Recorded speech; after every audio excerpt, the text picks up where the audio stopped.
Hi guys, welcome back to Alamat, where we translate and narrate Philippine myths, urban legends, and horror stories to share with the world.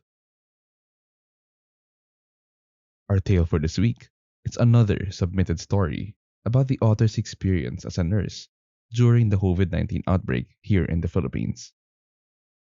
This tale is called 13 Lives, a COVID-19 horror story. Without a doubt, my COVID 19 experience was the most harrowing, not because of the medical symptoms I experienced, but because of the atrocities that came with it. I was assigned to the night shift as a nurse in a government hospital. It usually ended at 4 a.m., but it was extended until 10 a.m. during the pandemic, especially when some of my coworkers were exposed to the Delta virus and had to be quarantined for 14 days.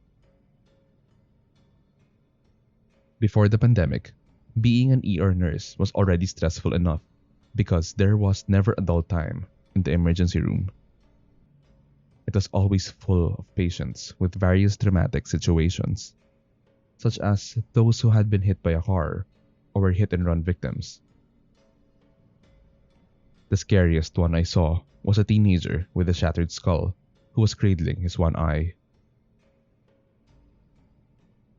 In a wheelchair, he entered the emergency room with a blank stare. His head was dripping with blood, and his companions were crying uncontrollably. There were times that the noise in the ER could be compared to the noise in the marketplace. Injured youngsters from home accidents, as well as victims of gunshot wounds and knife wounds, would flood the ER. There were far too many serious injuries to list, and just seeing them was stressful. In retrospect, the deaths of certain patients may have contributed to my hallucinations. We were unable to eat or use the restroom on time. Furthermore, when the pandemic struck, we had to operate in full personal protective equipment or PPEs. Wearing the PPE was hot and made me feel like I was suffocating. CPR on patients became much more challenging. The heat made me feel as if I was running out of oxygen in my head. But I don't have an option but to wear them. When I go to work, I put on my mask to protect myself before I proceed to the COVID-19 section. I was transferred there from the ER department due to the demand that time.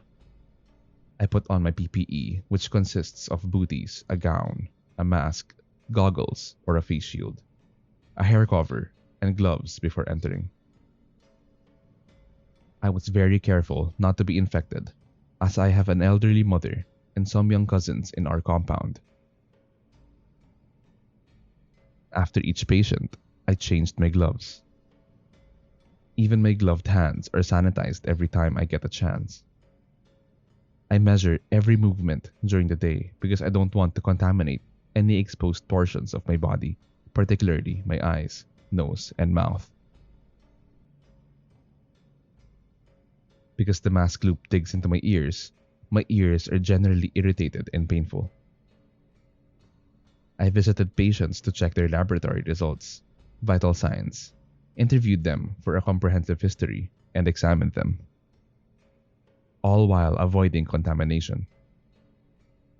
Since the patients were alone, nurses and nursing assistants took care of the dirty stuff, like cleaning them when they poop or urinate.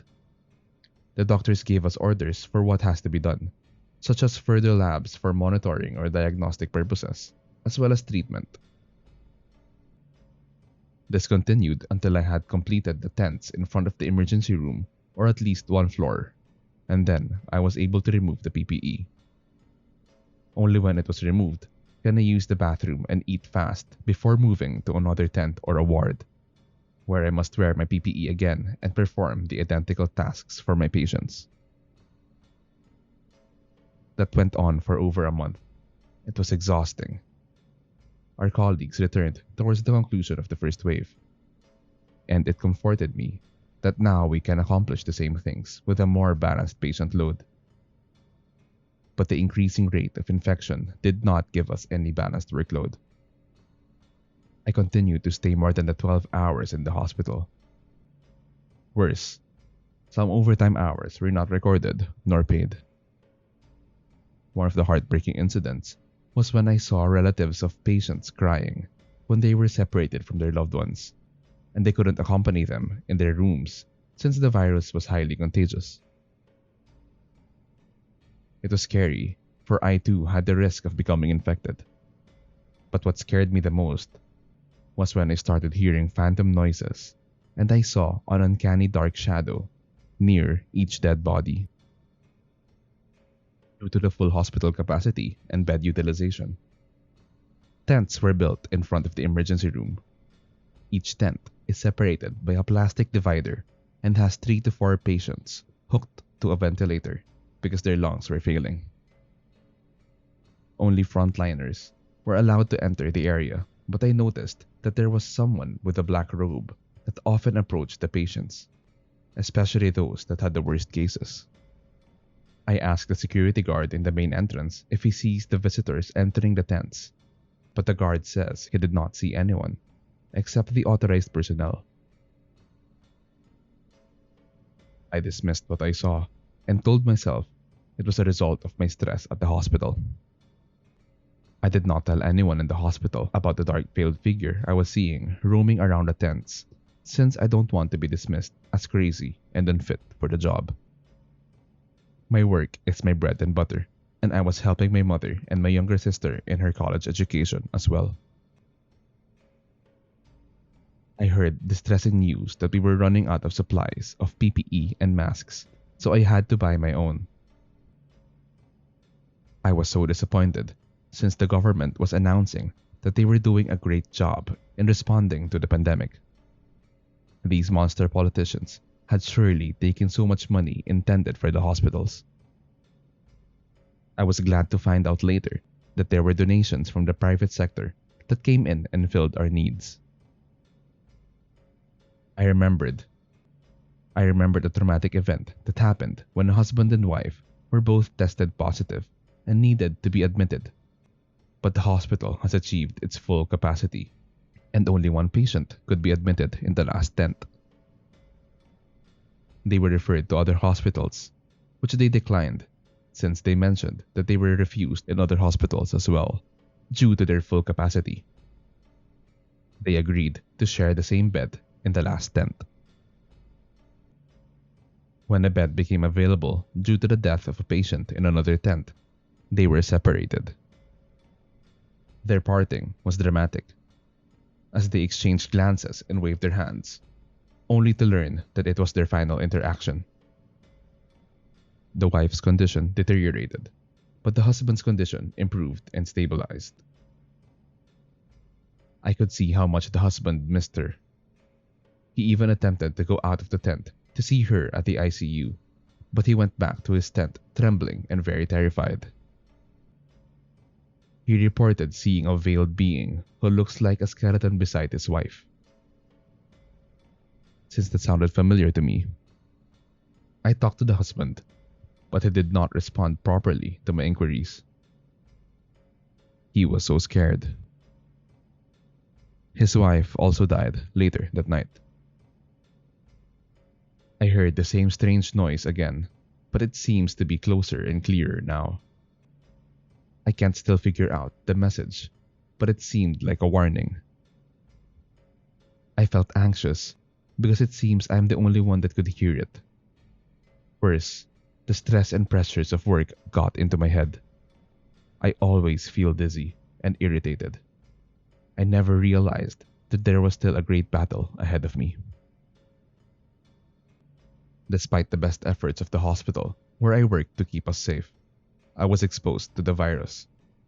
When I came into contact with a patient who lied about his travel history and has been exposed to the coronavirus. The patient visited her mother in China before coming back to the Philippines. After the exposure, I withdrew into self-isolation for 14 days. My COVID-19 test result came back within the time frame, and I was declared positive. Because I was asymptomatic, I assumed everything was fine. But on the 17th day, but on the 17th day, this terrible sickness took hold of me. I started having trouble breathing on the 17th day, following the exposure. I contacted the hospital and they came to take me to the isolation ward. That night was nightmarish. I was wheezing like someone with asthma and I couldn't speak for a while. I was terrified when I experienced chills due to the high fever. I also lost my sense of taste and smell. Before being transferred to the infectious disease ward, an oxygen cylinder was brought in and I was able to breathe because of it. For 7 days, I was on oxygen. Those days had been filled with restlessness, sadness, and horrors. I was surprised to learn, while using a plastic-covered cell phone, that one by one, my family members were becoming ill and getting infected at an alarming rate. COVID-19 infected at least 12 members of my family. 7 of us were admitted to different hospitals, with the exception of one. We all ended up on ventilators, fighting for our lives. Worst of all, they contracted the virus from me. My uncle and cousins were cremated and their ashes were laid in the columbarium in the cathedral. That was the saddest part of my life. However, the news that my sister and mother recovered comforted me.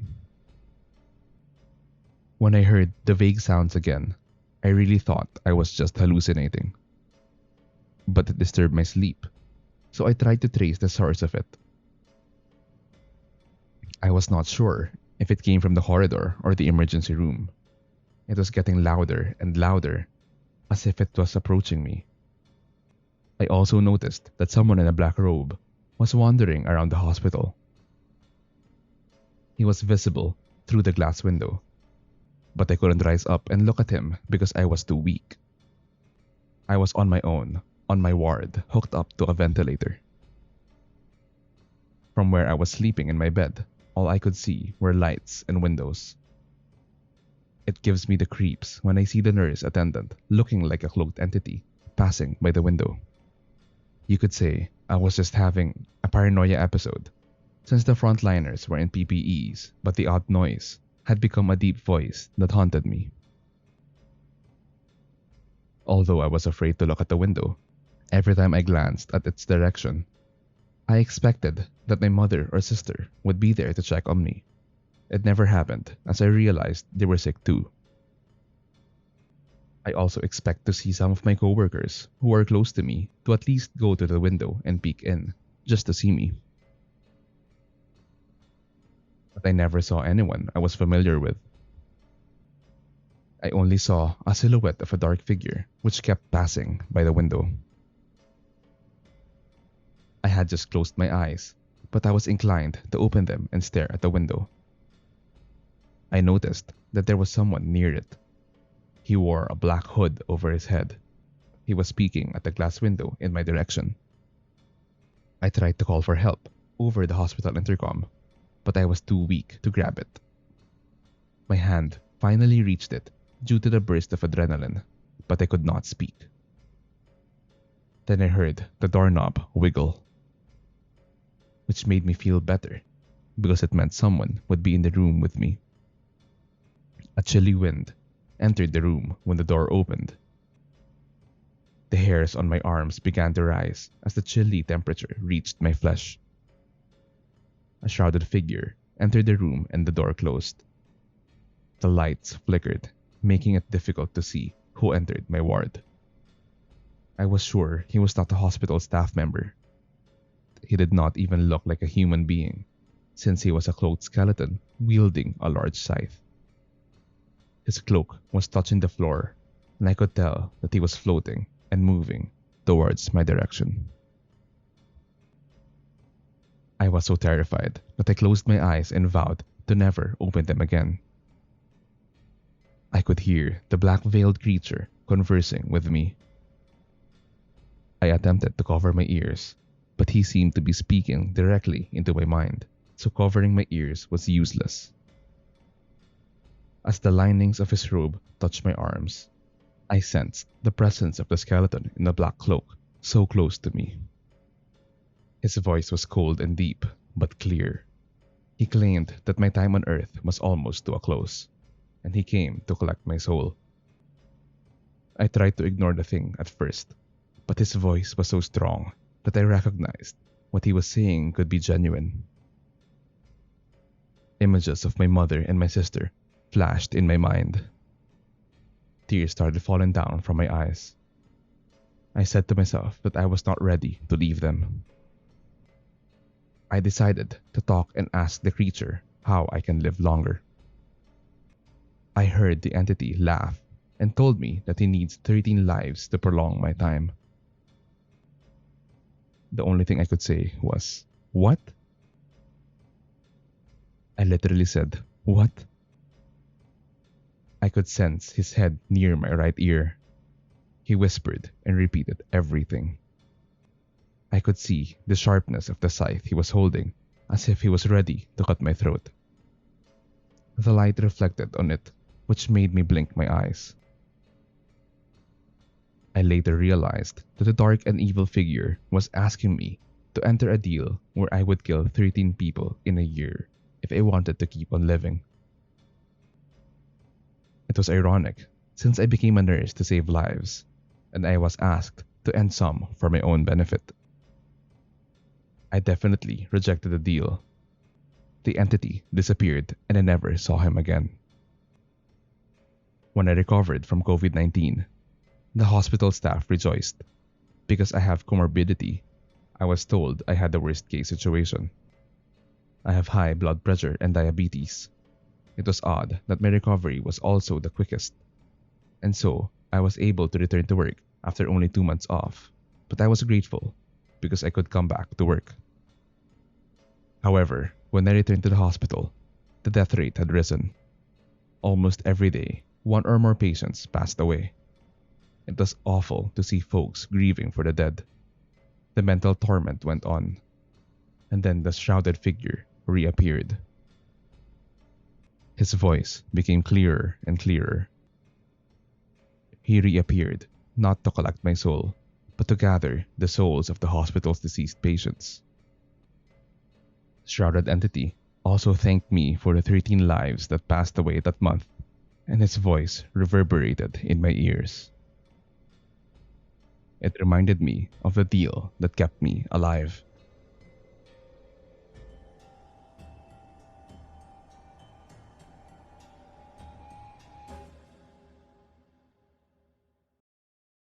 What do you guys think of this week's story?